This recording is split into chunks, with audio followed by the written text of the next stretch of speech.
China's largest electric vehicle manufacturer, BYD, has come under fire, with workers calling it a sweatshop due to alleged exploitation and unfair labor practices. In recent weeks, workers at BYD's factories in Wuxi and Chengdu have gone on strike to protest the company's effort to lower salaries. It is also accused of misappropriating a 1 billion yuan compensation fund from the acquisition of Jabil. Workers are demanding proper compensation and the right to leave the company. The strike at the Chengdu facility has been ongoing for 3 days since March 31st and reached its peak on April 1st, when over 1,000 workers participated in the protest. Videos posted on social media on April 1st shows workers gathered outside the A office building of BYD in Chengdu, holding signs and chanting. They demanded that the company's senior management provide a clear response. One worker, who wishes to remain anonymous, expressed frustration, saying, "We are not machines. We have families to support. BYD made promises, but now they've gone back on their word, and we don't even know where the compensation from Jabil went." We need to have effective communication now. You want me to speak? Let me talk to everyone, okay? Can you speak on behalf of them? If not, let Wang Hao come out right now. Tell us who you represent, who are you, and what's your position? I'm Wang Hao supervisor. Can you represent BYD? Can you speak for BYD? I cannot represent BYD. Stop talking, go away. As the protests escalated, factory leadership finally appeared to address the situation. They proposed that, due to the large number of protesters, workers elect a 10-person delegation to negotiate with management. But this proposal was met with strong opposition from the workers. One representative shouted, "How can 10 people represent all of us? We want a fair and public response, not a delay tactic." Other workers agreed, seeing the suggestion as a way for management to buy time and relieve pressure. Tensions in the crowd were high, and the situation became increasingly tense. Meanwhile, local police quickly intervened to prevent the situation from spiraling out of control. Several police cars were stationed near the factory entrance, and special police formed a perimeter outside the crowd. The police presence added to the mounting pressure among the workers. Some workers privately shared that they did not want to confront the police, but hoped that their strike would force BYD to address the issue and provide a reasonable solution. However, the police presence made some workers uneasy. They feared that their protest might be labeled as a disruption to social order, leading to harsher crackdowns. The strike at the Chengdu BYD factory is ongoing. The issue stems from BYD's acquisition of Jabil's Chengdu and Wuxi factories in September 2023. The deal was for a reported 15.8 billion yuan. According to labor laws, when a company undergoes significant operational changes, such as an acquisition, it is required to buy out employees' work tenure, usually providing compensation based on the N+1 formula, meaning employees should receive compensation for their time worked plus an additional month. After the acquisition, BYD requested that the existing employees stay on for 18 months to receive their severance pay from Jabil, claiming that employees who left before the 18-month period would not be entitled to severance. Many workers trusted BYD and continued their positions under these terms. During this time, BYD reportedly used various tactics to encourage workers to sign new labor contracts,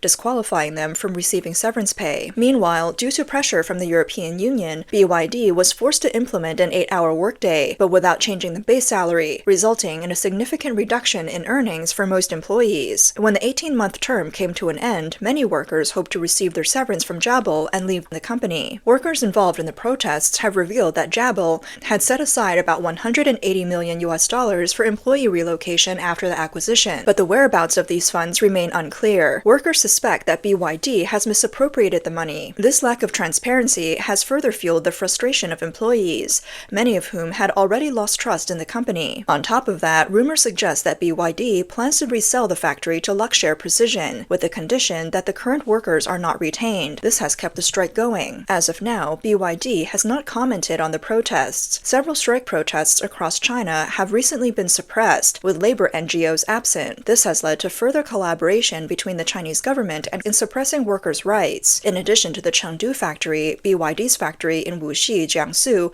saw over 1,000 workers gather on March 28th and 29th to protest against the company's broken promises, which has led to a decrease in their income. Like the Chengdu factory, many workers at the Wuxi plant had stayed with the company after believing BYD's commitment that salaries, benefits, and position arrangements would not change for at least 18 months. They chose to forgo compensation and continue working at the company. Less than a year after the acquisition, in May 2024, BYD's Wuxi factory implemented a 5-day, 8-hour work week, which led to a significant reduction in workers' income. As a result, factory managers managers and technicians staged a strike that lasted several days. At the same time, BYD assigned workers to different positions and lowered their job ranks. On March 14, 2025, a worker was detained by local police for 5 days after protesting the company's decision to demote his position. BYD's actions have already sparked widespread dissatisfaction among workers. The direct trigger for the current strike at the Wuxi factory is BYD's recent deduction of workers' performance-based wages. Workers also revealed that the company plans to eliminate the 30 yuan birthday subsidy for employees. Videos from the scene show a large group of workers gathered at the Wuxi factory, demanding BYD honor its promises or provide fair compensation for their resignation. At the same time, a significant number of police officers appeared on the scene, attempting to block the protesters. From the previous wave of strikes at the Wuxi factory to the current protests in Chengdu, it is clear that issues such as low wages, reduced benefits, and unfulfilled promises have become focal points of tension between workers and the company. Amid BYD's factory strikes, there has been almost no involvement from labor NGOs. Instead, there have been frequent instances of the Chinese government and employers working together to suppress workers. With China's post-pandemic economic recovery faltering, employment becoming increasingly difficult,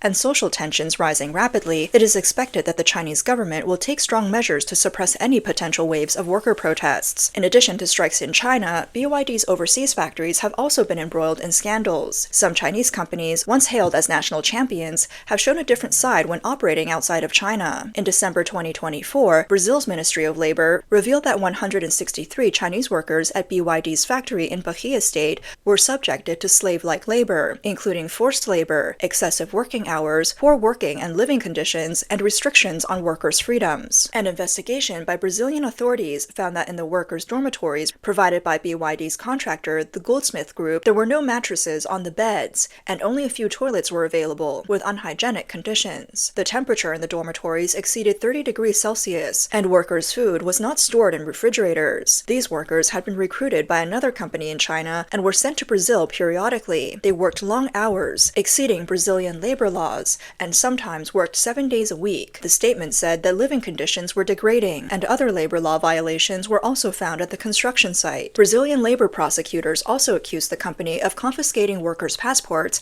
and withholding 60% of their wages, paying the remaining 40% in yuan. Brazilian authorities declared that these workers were victims of international human trafficking and shut down the site. BYD's troubles also extended to its factory in Vietnam. In September 2024, more than 500 workers at BYD's Vietnam factory went on strike due to low wages. A user on the Douyin platform, China's version of TikTok, revealed, all 6 demands made by the workers in Vietnam were eventually met by BYD. The first was that night shift wages should be 130% of day shift wages. BYD couldn't treat day and night shifts the same. Second, the quality of the meals was too poor and needed improvement. This point is especially interesting, as it seems subpar food has long been a tradition at BYD. Despite media claims that the food has improved, we should trust the Vietnamese workers. Third, the meal subsidy was only 1.3 million Vietnamese dong, about $50, which is far too low. Fourth, the minimum wage was just 4.2 million dong, roughly $163, about $8 less than what other factories in the same industrial zone were paying. That's unacceptable. Fifth, workers had the performance penalized if they worked less than 2 hours of overtime, which made no sense. Sixth, there were no breaks between shifts. Workers demanded that break time be added between shifts. Soon after, BYD reached an agreement with the union and accepted all 6 of the workers' demands.